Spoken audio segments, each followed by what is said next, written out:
I am presenting today's talk on MOOCs for advanced learning.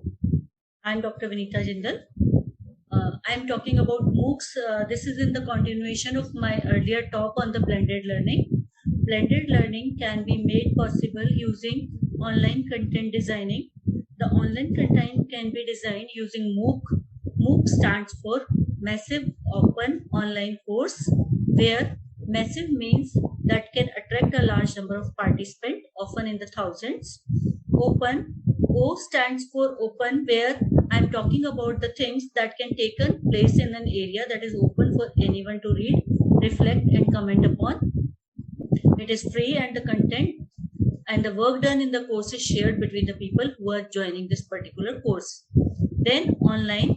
Online means course can take place online using internet and e-resources. Then C is nothing but the course which has facilitator and course materials. There is a start and ending date, and most importantly there are participants. The course is nothing but an event which is revolving around a topic that people care about. For example, if we are given a certain topic like artificial intelligence, then the whole course revolve around that, which will give its introduction and various techniques and the methodology used by that course. Diagrammatically, this can be explained that each of the letter of MOOC is negotiable.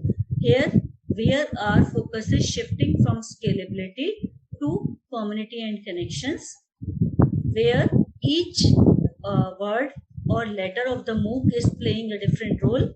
Where I am talking about massive. The massive means the number of participants can be 100,000, 10,000, lakh or more than that as well.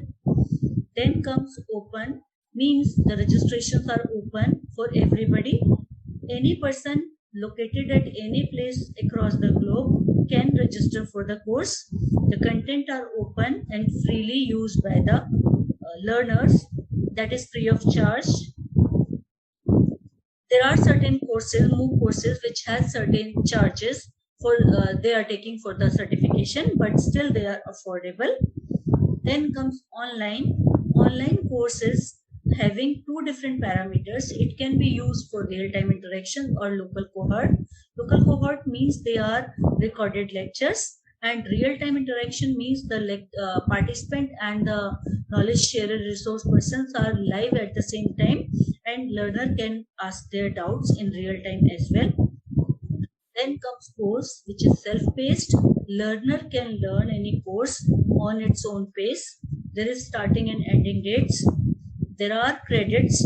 Now, as in SWAM, new education policy, SWAM has certain MOOC courses and they have certain credits that can be exchanged while completing the degree by the students. And there are certain badges which are given to the participant after completion of the courses. It can be golden, silver, bronze, badge, depending on the marks that can be obtained by the learner after giving the assignment, final assessment for the course. There is an instructor which is designing that course for a learning community which is learning the course. And there can be scripted assessment and the feedback for the course. Now the question arises, why one need MOOCs? MOOCs are needed because in nowadays we are having the traditional way of teaching in which teacher is giving the lecture and there is a limit on that how many students can sit in a classroom or in a building like auditorium or something like that. And further there is a limit that how many students a teacher can teach at a time, because there is some restrictions by the university or the institution that maximum student that can register for a course is a limited number. So in today's scenario, there is a need to develop a system that can abolish such limits. For that, MOOCs came into existence as they are online, and the person who is having the internet can attend the lecture at any time at their own pace. Now, next thing is MOOC can be developed by anybody at any country. But if I'm talking about that MOOC developed by the developed countries will not solve the purpose. That means we need to develop or focus on the development of MOOCs in a native language, which is a viable solution, because they can give a more impact to the learner. They can learn in their own native language. For example, if I am talking about a person who is not well aware of the English language and who designed in English is not feasible for him to give the proper learning experience. For that, the native language is say Hindi. So MOOC developed in Hindi will give the more impact on his learning things, and he can learn the more in his native way. Now, what is the benefit given by attending the MOOCs to the participant? First and most important thing is that they are free. They are facilitated wholly online. That means the learner can learn at any place without entering into the building or any institution. They are designed to support unlimited number of enrollment number. They can be the learner can be at any part of the globe. They can register for that particular course, and they are giving the flexible way to learn new skills and advance the career at any stage or even any age. So they deliver quality education experience for lifelong learning. By lifelong learning, what I mean that if a person due to any problem, family problem or personal problem, leave the course in between, and after certain years, when the situation get improves, he want to learn, so he can again join the course for enhancing its educational experience. That means throughout the life, irrespective of age, it can learn the things. Next, if an organization is developing MOOC, what is the benefit given to the organization? Organization are getting benefited by developing knowledge, skill, and a community specifically designed for a particular topic. Any organization can promote activities, courses, products, services, or expertise in a particular area. He can design the MOOC for giving the internal training to the staff and the students. Organization will gain access to the people who are interested in a common topic, and that group can be used for surveys, for equipment, and for various such type of processes. Then organization will satisfy its corporate social responsibility requirement for imparting the education to the large chunk of the country. Now, after considering the benefits, let us focus on the features of the MOOC. MOOCs. In MOOCs, the participants are likely to be distributed all over the world because they are not restricted to a particular area. It is given online education, so anybody at any place can join into the course. Course content is next. It is not only about the participant, even the content is not located at one place. It is found all over the web, over the cloud. So whenever the course content is need to be accessed through the internet, it can be accessed without any problem. Next, online classroom is one of the hub where interaction occurs in the forms of blogs, portfolios, websites, social networking sites, etc. Then, participant and instruction can aggregate, remix, and repurpose the content during the course. That means it is not the case that teacher designed the course and participant, if suppose they are not able to understand, then instructor can change its strategy and remix and redesign the course as per the need of the learners to enhance the learning experience. Next, the course do not have any specific requirement. The only requirement is that participants are required to stay up to date with the schedules. They need to, suppose the course is designed for 1 week, the student must log in as per their pace and that must complete the course within that particular schedule. There is no restrictions on the instructor. They can be recording the lecture and they can go. But yes, participant has to be up to date with the schedule.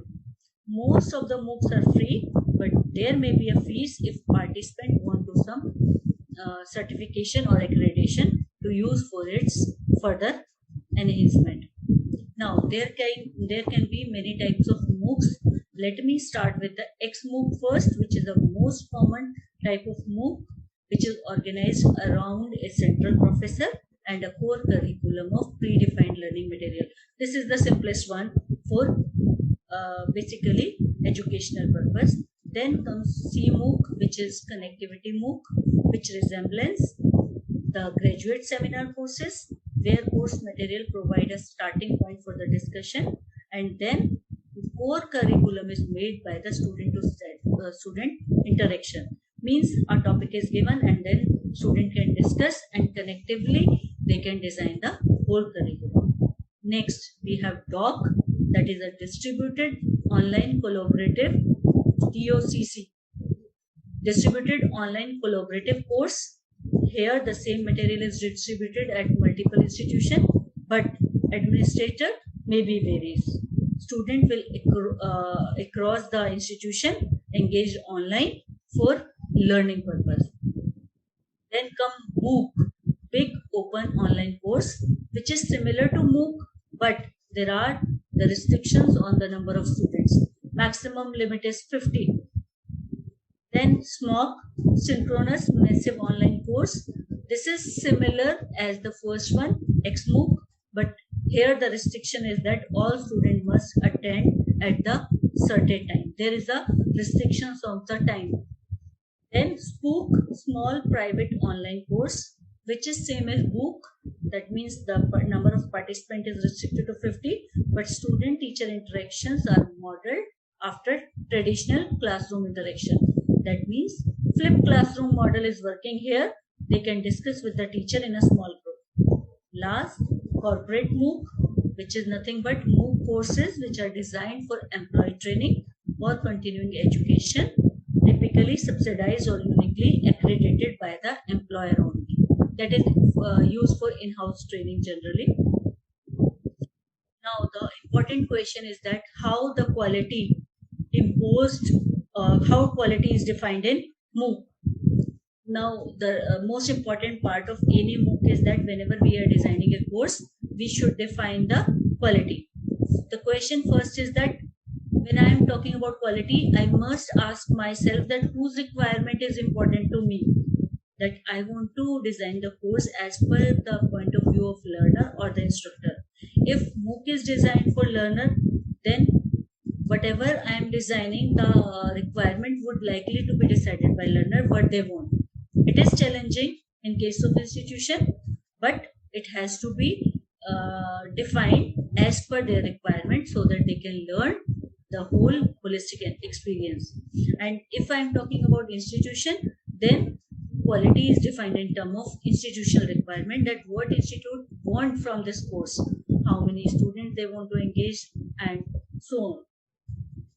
There is one more historic perspective, that there are always differing requirements from institution, employer, educator, learner.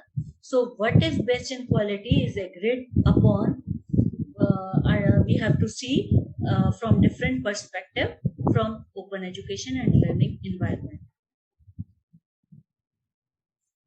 Extending it further, we have to also find out the quality from the point of changing circumstances, like whether the internet is there or not, whether the students are graduate, undergraduate, and school going students, etc., etc.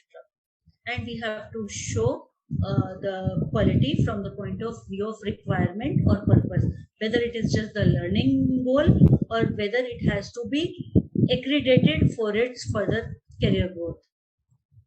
Another way we can see the quality from the point of view of fitness of the purpose, that why we are designing this movement. They are changing rapidly in the complex educational landscape.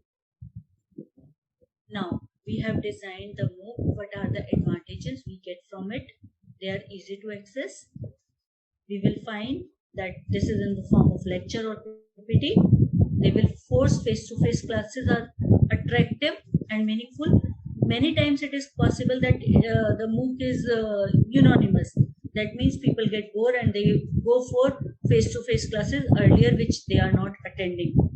And MOOC can impart certain cultural value, and even the perspective can be broadcast to a large community through MOOCs.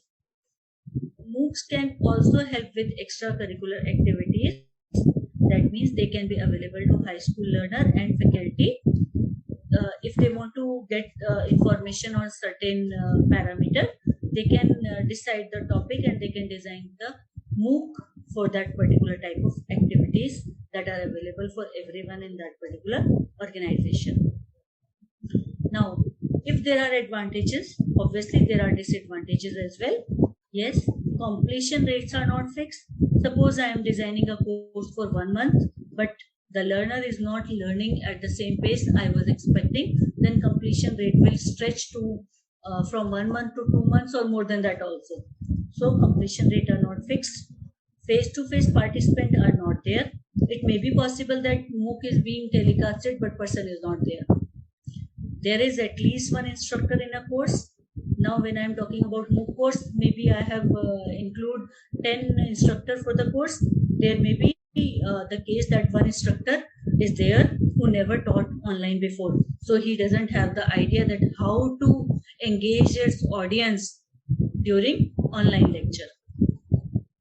Next, participant will be paying an experience in the course. That means if they want to get certification or accreditation, they have to pay to get the experience for the course. Many universities are nowadays offering education via MOOC, and they are offering, they are assuming that they can reach thousands of students in greater number. While the case is that many of them are just attending and not learning anything. So they have to take some measures to remove this particular problem of MOOCs. The pricing may be lower, but still it need to be held at premium so to match the level of training and information exchange experience. Suppose one instructor is charging too much, so to maintain the quality and standard, they have to keep a price for learning that can be higher as per the maintenance of the learning and teaching experience. The primary difference between MOOC or any other free online course is that MOOC is an executive educational offering. For example, for anything, let us consider a scenario for this. Suppose I want to create a MOOC. An instructor create a lecture, videos, he has provided exercises, he has clarified queries on the discussion forum, and he has also done the assessment. Do you think that everything is completed in a MOOC? Because as I told you in the blended learning, there is lectures, there are videos, there are PPT, there are exercise, there are query discussion, and there is assessment. All the parts are being covered. But do you think that there is something which instructor has missed? If your answer is no, that means you are wrong. Answer of this question is yes. There are something which my instructor has missed. He has not considered anything to get the attention of the learner. Motivation. My learner has started enrolling for that course. He has started learning the course, but how he is motivated throughout the course, that is to be imparted in the course curriculum itself. Getting learner to express their reasoning, that means there is a feedback, or you can say there are question answer round after each session is missing. Opportunity for immediate micro application. Suppose a person is learning something and there is some issue in that, the immediate opportunity to take care of that particular thing is missing in this particular development. Then formatting assessment. Formative assessment means whenever the thing is being learned, we are not supposed to go for last or the completion of the course for the assessment. We must have the assessment during the course in the form of MCQs or something like that, and instant feedback should be taken from the learner. Then there must be some explicit activity to foster the peer learning. That means it is not only one way learning, that instructor is giving the education to the students. There must be some mechanism in which we can include the peer learning process, that one question can ask the question, other student can answer that question. So we must foster some ways or activities by which peer learning can be done, which is there in the classroom learning. Then there should be ensuring learner connect during the MOOC. means there must be connection through website, through social networking sites, or some WhatsApp, Telegram, or certain groups by which they can be connected during the MOOC, so that if any doubt arises, they can get it cleared at the same time, so that they can move further. For that, there are established theory how people learning is missing in online and blended learning. Now for this, we want to design the MOOC by keeping the previous disadvantage in our mind. These MOOC can be designed in two ways. Either we can design the traditional MOOCs, as I told you earlier. The disadvantage of traditional MOOCs is there, that there is attention or many things are missing. Then we can go for the learner-centric MOOCs. Now, if I'm talking about traditional MOOCs, they will provide anytime, anywhere access to learner for information in the forms of lecture and resources. There is assessment in the forms of activities and exercise. There are discussions with peer and instructor. We should use these things in traditional MOOCs. But what are the implications if we are doing that? Common MOOC problems which I have discussed earlier are there. There are still persistent problems, that low student engagement, low participation in discussion forum, and low completion rates. Now, when I'm talking about problem, when I'm talking about long course, when I'm setting that MOOC setting, the problem was due to distance, scale, and diversity of learner. So these problems become high, that they are not focusing on a particular goal. There are many different IQ level of the students, and they are not able to contribute to the peer learning in the way. So we need learner-centric MOOCs to develop, to impart the good education to the students. As I told you earlier, that here the focus is not only on technological features. It is not effective that we are mimicking a typical classroom. But yes, what the need is, we want to incorporate learner-centric approaches by affordable technology, which can impart the education in an efficient manner. Now, when I'm talking about learner-centric module, it is focusing on three things. One is teacher-centric, in which we are talking about classroom. Then teacher-centric MOOC course, which has been designed by teacher, and we are combining learner-centric classroom mechanism by combining a learner-centric MOOC course. That means here I am combining the classroom and MOOC with learner-centric classroom experience by providing the conceptualized information by creating and conducting the assessment and material specific to the learner. This is an important concept when we are talking about designing of learner-centric MOOC module.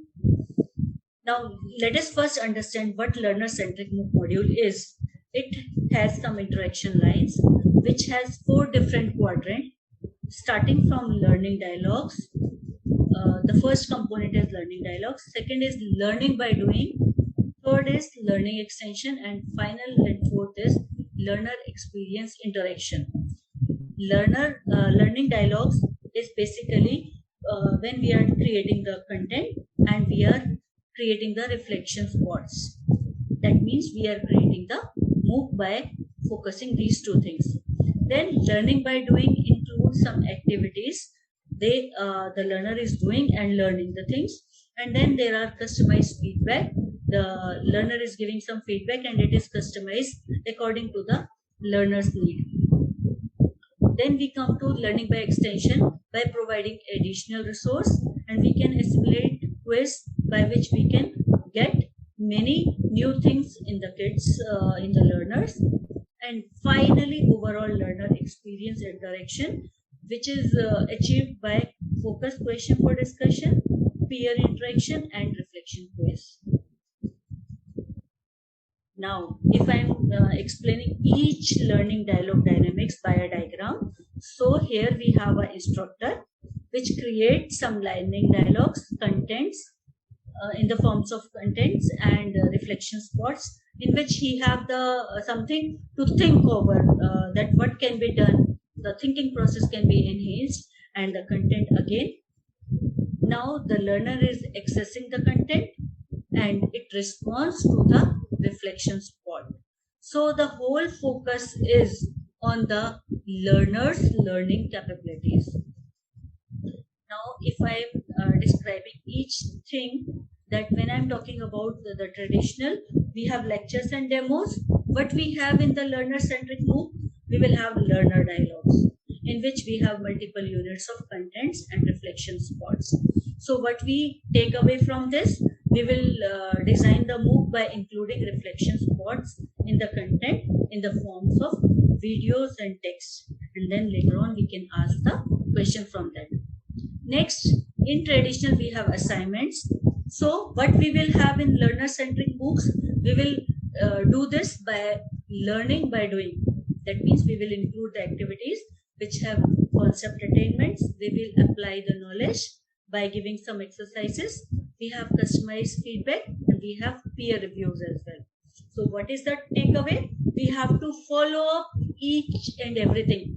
It is not just that we are taking the assignment. We have to follow that what learner has done and how we can improve his learning experience. Third, learner to learner interaction, which we are having in the traditional one. How we are achieving it? Learner specific MOOC by learning experience interaction, where we can have activities which are consisting of questions which are open for the discussion among the peer. They can interact and there is some reflection quiz. So what is the takeaway of this? That here we are focusing on exploiting peer learning. We will create certain discussion forums which are focusing on a same focus question, and we will ensure that learner participation through reflection quiz is satisfactory. Otherwise, we will refer him to do again the previous task. And here also the teacher is providing some reference books in the traditional. Here what we are doing, we are giving the learning extension transactions using external links to the resources of the diverse cohort.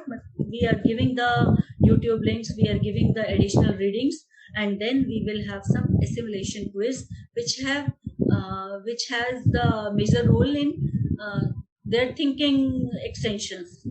So what is the takeaway? They will provide the rich text of extra resources and they will close the loop with assimilation quiz. They will have the additional question, they will have the final assessment and evaluation criteria for this. Now next we have what are the different MOOC platforms which are available for us around the world. Word initially was Class Center. Now there are MOOC providers around the world which is imparting the MOOC courses.